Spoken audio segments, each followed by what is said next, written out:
بسم اللہ الرحمن الرحیم۔ السلام علیکم ناظرین، میں لاہور میں سعودی عرب کے تعلیمی آتشی کے سامنے بیٹھا تھا۔ میرے سامنے کاغذات اور جدہ یونیورسٹی کا ویزا اس کے ہاتھ میں تھا۔ وہ کافی دیر تک کاغذات کو دیکھتا رہا، پھر بولا لیکن میں اس ویزے کو نہیں مانتا۔ میں نے پوچھا وجہ؟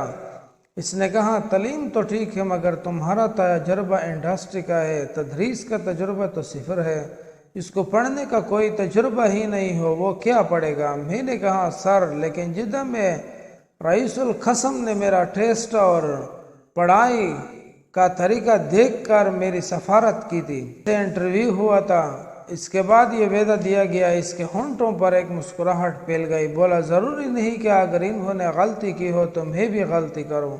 میں نے کہا سر یہ ویزا وائس چانسلر نے جاری کیا ہے جس کی پوسٹ ویزے کے برابر ہوتی ہے۔ وزیر کے برابر مسکرا اور بولا وہ مجھے ایسے 15 وزیروں کے کاموں کو چیک کرنے کے لیے بٹھایا گیا ہے۔ اگر آپ چاہیں تو میں آپ کے کاغذات پر لکھ کر دے سکتا ہوں کہ آپ کو ویزا نہیں دیا جا سکتا۔ اس سے مزید حجت کی تو انہوں نے کہا جب تک میں اس سیٹ پر ہوں دیکھتا ہوں تم کو ویزا کون دیتا ہے۔ میرے ذہن میں اپنی پرانی کمپنی کے مسٹر فیڈرک کیس کے الفاظ گونجے، مسٹر رضوان تم نوکری چھوڑ کر بڑی غلطی کر رہے ہو۔ میں نے ان لوگوں کے ساتھ 20 سال کام کیا، ان کا ہر وعدہ غلط ہوتا ہے۔ اور میں نے غصے میں جواب دیا یہ لوگ تمہارے لیے بڑے مقدس ہے، تم ان کی توہین کر رہے ہو۔ اس نے کاغذات پر دستخط کرتے ہوئے کہا وقت آئے گا تم میرا الفاظ کو یاد کرو گے۔ شاید وہ وقت آ گیا تھا۔ پھر اس کے بعد میں نے 2 اور چکر لگائے ہوئے جہاز سے اور ہر بار آتشی کا وہی جواب تھا کہ جب تک میں اس سیٹ پر دیکھتا ہوں ویزا تم کو کون دیتا ہے۔ میرے لیے بہت بڑا سخت وقت تھا، نہ خدا ہی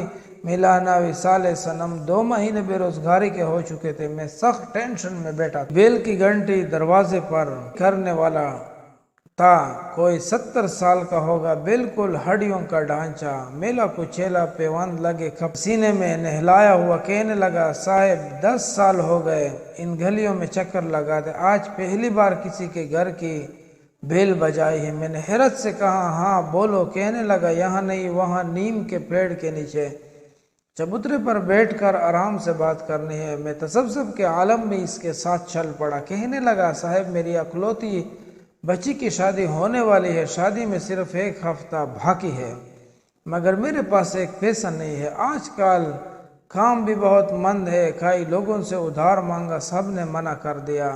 کل رات بہت دیر تک مسجد میں رویا، دعا مانگی تو رات میں خواب میں آپ کی گلی اور گھر نظر آیا اور آواز آئی اسے جا کر مانگ لے، اس لیے صرف آپ کا دروازہ کھٹکھٹایا ہے۔ مجھے اس کی کہانی پر یقین نہیں آیا اور ہنسی بھی آئی کہ لوگ کیسی 420 کر رہے ہیں۔ میں نے دروازہ ذرا مذاق پوچھا کتنے پیسے کی ضرورت ہے؟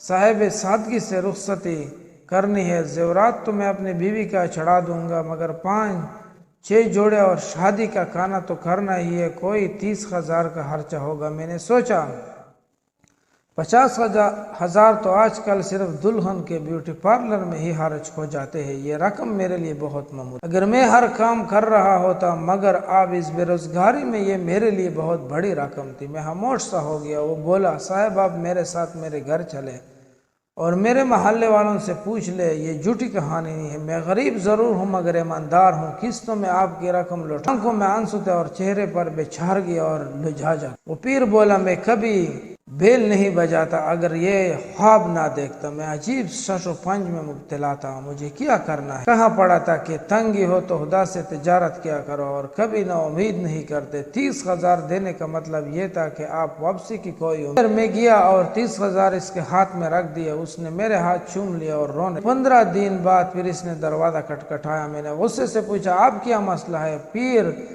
کوئی خواب دیکھا ہے؟ بولا مگر آپ کو کیسے پتہ چلا؟ اس نے جھنجھلا کر کہا ظاہر ہے پہلے خواب دیکھا تھا تو بیل بجائے، اب پھر خواب دیکھا ہوگا تو بیل بجا دی۔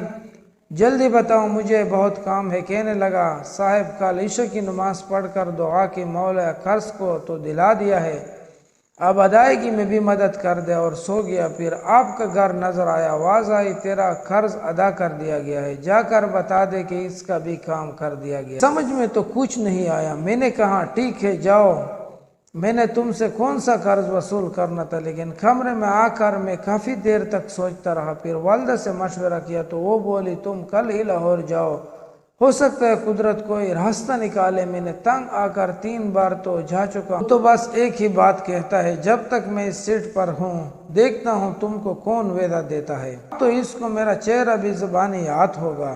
والدہ نے کہا میں پیسے دیتی ہوں، تم اللہ کا نام لے کر جاؤ تو صحیح، کچھ لوگ خدا کے بہت قریب ہوتے ہیں، یہ بات عام آدمی نہیں سمجھ سکتا۔ خیر میں اگلے دن لاہور پہنچا، موسلادھار بارش ہو رہی تھی۔ ڈرتے ڈرتے عطاشی کے کمرے میں داخل ہوا، دیکھا کرسی پر ایک نوجوان لڑکا بیٹھا ہے۔ میں نے کہا یہاں تو ایک اور صاحب، بولا ان کو 1 ہفتہ ہوا واپس وزارت خارجہ میں بلایا گیا ہے اور میں نے چارج سنبھال لیا ہے۔ میں نے کاغذات اس کو دیے، بولا بہت لیٹ آئے ہیں، اب تو یونیورسٹی کھلنے میں چند دن رہ گئے ہیں۔ پھر اس نے سیکرٹری کو بلایا، کہا پرسوں سے یونیورسٹی شروع ہو رہی ہے، پہلے ہی لیٹ ہو چکے، فوراً ٹکٹ بناؤ، پاسپورٹ پر ویزا لگاؤ اور سالانہ ہاؤس رینٹ 1 ماہ کی سیلری کا چیک بنا کر لے آؤ، اور سنو چائے بھجوا دینا۔ میں ایک لمحے کے لیے گمسم سا ہو گیا، قدرت اس طرح بھی مہربان۔ پرانے عطاشی کے الفاظ میرے کانوں میں گونج رہے، اوپر والے نے اس مغرور شخص کی کرسی چھین لی تھی، کیا صرف میرا کام کروانے کے لیے۔ پھر موسم